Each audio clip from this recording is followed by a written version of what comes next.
Hi everybody, welcome back to my channel. I'm Oracle Sofya, as you know. Been around here for a while now. Thank you to all my subscribers. I'm doing that YouTube voice. So, welcome to another video by moi, of course. So today I want to talk about the Divine Feminine and her relationship to the Divine Masculine, but not just outside of herself, within herself too.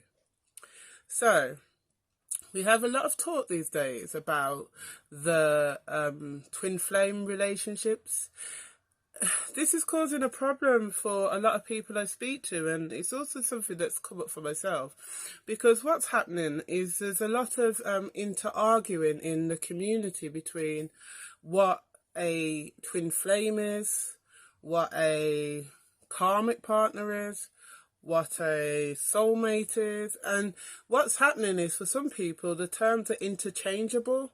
So when putting this label on a connection now, you don't really know which energy pot you're drawing from, because some people believe it's this, and the energy of that pot for the twin flame is that you have a runner and a chaser, and there's this time of stress where one wants to be in it and one doesn't, and you're mirroring each other, and it's like lots of shadow, and everyone's like, ah, and one runs off, and you have separation. Then you have other people go, no, twin flames are perfect for each other, and you go into it healed, and you go into it whole, and it's perfect. And then someone else will go, no, that's a soulmate. And then another person will come in and say, no, a soulmate can be your cat, dog, your sister, your brother. Doesn't have to be a lover. And then someone else comes in, but I want a divine partnership. And then you're like, divine counterpart, what's under there? But you describe it, that's a twin flame. So you see where I'm going with this. I'm still trying to work out. I know where my camera is on my new phone, but it's hard to try and concentrate on that area. So I keep looking like someone else is filming me, and I'm looking at someone else. So I apologise for that. Anyway, I digress. So, where are we at with this? Well, for me, personally, I say that probably the best thing that you can do is don't be quick to label your connections with people. Maybe just let it be what it is. Somebody could just be your partner, your date, your husband. They don't have to have another label. What I'm saying is, you don't have to be part of a community for your love to be divine. If your love feels divine, then it's divine. I've got caught up in this myself in the past. So this had a false twin, and this one felt like a twin. It could just be a divine partnership. Could have been just a lesson. Could have been based on karma. But if I am quick to label it, I'm putting the connection then within a limitation of an idea or of an energy that is connected to that idea.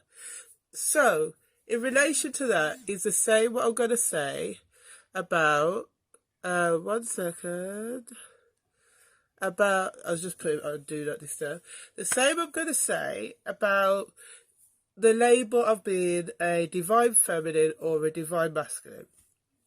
For many people, because the word divine, in their unhealed state or in their road to healing, will feel like that label requires of them to be something more than what they are, when indeed you are all divine beings. You are all part of the all, the creative force, the divine energy, God to some people, whatever term people want to use. But that creative energy, you are a spark of that energy. So you are divine anyway. So if you are a feminine, you're a divine feminine. But you are also a third, then divine masculine. If you're divine masculine, you're a third, divine feminine.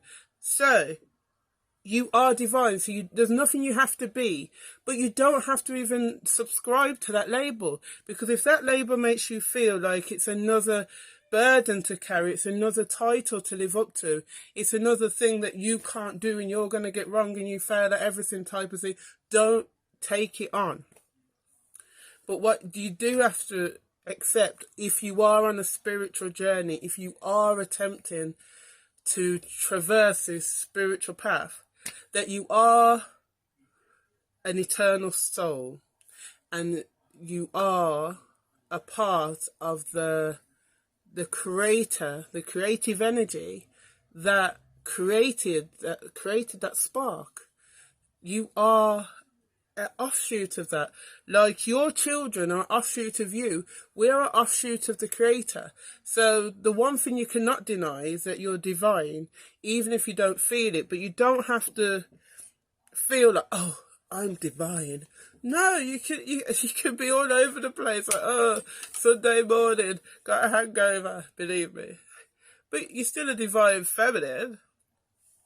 And when I say about the 2/3, if you think about the yin and yang sign, there's the yin is within the yang and the yang is within the yin. So even though they look like opposites, they're still part within each. You can use that as a kind of,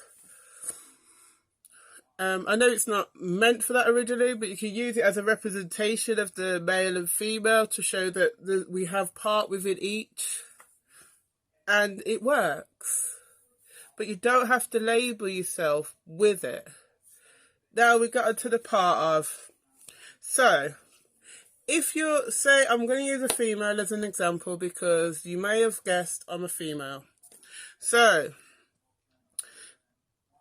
the female, just stopped myself. The female has her third of herself, that's divine masculine. But if the female has issues with masculines, as she has issues where it's this lack of trust of the masculine, a dislike of the masculine, wanting to separate and never have anything to do with the masculine, that can manifest in your life, in your relationships with divine masculines too. How you treat your divine masculine can manifest in the type of divine masculine you attract to you. And if you, a female who rejects your divine feminine, who thinks she's weak, and I've been there, believe me, and you need to squash her. You'll meet people who treat your divine feminine that way and reject her and squash her. So you see, when you think of yourself and how you relate to other people, think of how you treat you. And that is then important to how others treat you and how you treat others, because everyone is a mirror for you. So when people say, well, when you meet your twin flame, they're a mirror, no, everybody's a mirror for you. And that's part of oneness, that we are all part of the one. We are created by the all, so we are all one. Like being one family, because we all come from the same creative source. Though, of course, people will say there are people who are NPCs or soulless who are created by the Matrix. That's a subject for another video at another time. But for today, let's concentrate on the fact that the people who would be watching this video most likely are people who were created by divine source, come from source energy. So if you come from source energy, you are I'll call you a child of the all. So you are everybody is an expression of the all, and you are one of the expressions, so we're all reflected in each other. So some people you meet, and it's easy to mirror off each other. You can mirror healthily, easily, happily with each other. The people who trigger you are something, usually they say, that is in your shadow side, that is repressed. And so for me last year, I had to really, every time I was triggered, really dig deep and think, what's within you? And often it would come bubbling to the top, bubbling up. It's this Soph. And oh, well. And then memories of things that I've done, been through, past in my life where I haven't respected myself, haven't been my best, haven't lived my best life, haven't treated other people the best. All that come to the surface. So much shadow work. And the integration period where you're going to let that shadow work settle, even that bit's a lot. That's like it's in the shadow. You put it into the light so it becomes a kind of grey, and then you kind of settle it into the light, and it kind of inches out, and it's settling, and you're like, and then you grow a bit, and you have growing pains. All the spiritual journey. So, as another part of this, my guides were just saying to say, is that we are currently in a Mercury retrograde. I think we're in about day 3. A lot of people are feeling it. They're feeling, meh. I got hit with a bit of it for a couple of days. You feel a bit angsty, a bit. But a part of the Mercury retrograde is the idea that you shouldn't sign any contracts during this time, don't make any big decisions. They say that it's a time of reflection. So it is actually a time where a lot of shadow stuff may come up if you haven't done a lot of your shadow work. And even if you have, there'll be bits that come up, because I have had little bits come up. So I know that there's still some irksome things I need to sort. So other people who are watching this might be in the same position. Comment down below if you're having any Mercury retrograde stuff going on, or about anything else you want in this video. So, yeah, in Mercury retrograde, so people say it's a time as well. I would say people say, but it's because I talk to a lot of people on the different platforms. It's a time when often exes will show their face, or you'll start thinking a lot about an ex. And because of the energy of now, you might be tempted to believe that it was you, because you think of your shadow side. So you're like, oh, I must have been wrong, and you messed up a divine partnership.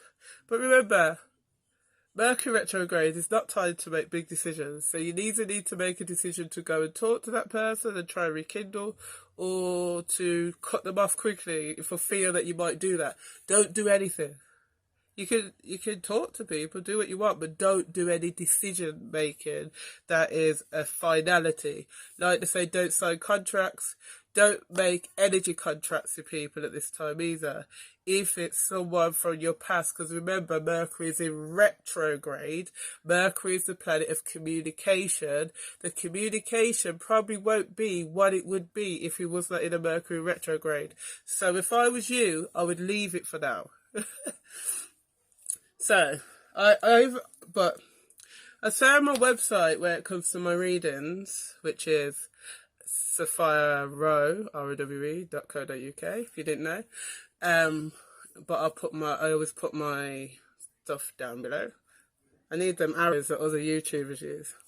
I say that I don't say I'm a twin flame expert, but I can look into the energy of a relationship, and I'll still say that. And the reason I say that is due to what I said earlier about the labels, that there's such differing ideas on what is and isn't, that I can say one thing and it could be your idea of what it is something else. So I could say, yeah, that sounds like twin flame. You could be thinking it sounds like a divine counterpart, or it sounds like a karmic. Brain freeze. Yeah, so I think my biggest message from the video today is try to steer away from the labels as long as you can. Unless labels make you feel really comfortable and they're not going to limit your situation or your connection, that's up to you. But if I was you, especially right now in the Mercury retrograde, or whenever you watch this will be the right time for you to hear this message. So if you're hearing this message right now, maybe don't rush into labeling whatever situation you're in. Let the energy flow for itself and speak for itself. Second was how you treat your own divine masculine, divine feminine inside yourself is how will be reflected in your outer relationships, how you would treat others and how they would treat you. If there's a particular way you would like a divine counterpart, like a if you're a divine feminine and how you would like a divine masculine to treat you, will start treating your divine masculine the way you think you want it to be loved. And then if your divine masculine who comes along loves you that way, then you know that it's right. But if there's a friction, that means there's not that magnetism that would happen in a real divine connection. And then if you want, how you want someone to love the feminine side of you, you give that love to yourself. Use your love language on yourself. Do a love language quiz and find out what your love language is. If your love language is hearing positive messages about yourself, like big ups about yourself, then big yourself up. Tell yourself you're amazing. When you do something good, tell yourself you've done something good. Do it for yourself. So that when someone comes along to love you, you already know how your divine feminine wants to be treated. So if they don't do that or can't do that, you know already that's not for you. So you won't waste time trying to stick the relationship into a label that you're just pushing for a fit. But anyway, there's probably a lot more on, there will be a lot more on the topic of divine masculine and divine feminine. But for now, I think that's enough. A reminder for any ladies watching this that I do run the Goddess Sphere Divine Feminine Circle, I think, yeah, that's a long name, on Facebook. So you can look that up. My page on Facebook is Oracle Sofya Spiritual Coach. My Instagram page is Oracle_Sofya. Our website is sophiaro.co.uk. And I look forward to speaking to you all. And if anyone wants to look at being spiritually mentored or just a one-off spiritual coaching session on an aspect of your spiritual journey where you're trying to get to, then just contact me and we can discuss that. I've got some pricing on my website, so have a look. Namaste.